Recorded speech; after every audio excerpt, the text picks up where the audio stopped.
Calendly lets you share a custom link with your availability to manage appointments. To help you manage changes and updates, you can now connect Calendly directly to workflows, allowing your automations to react to scheduling activity and drive back the other way. Let's learn how to use it.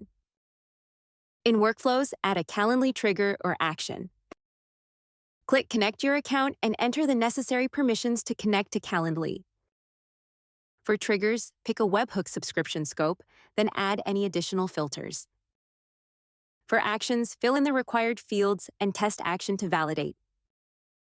Meeting details automatically sync to the CRM, helping you eliminate manual logging, add support for more complex, personalized automation, access AI agents, and increase your productivity.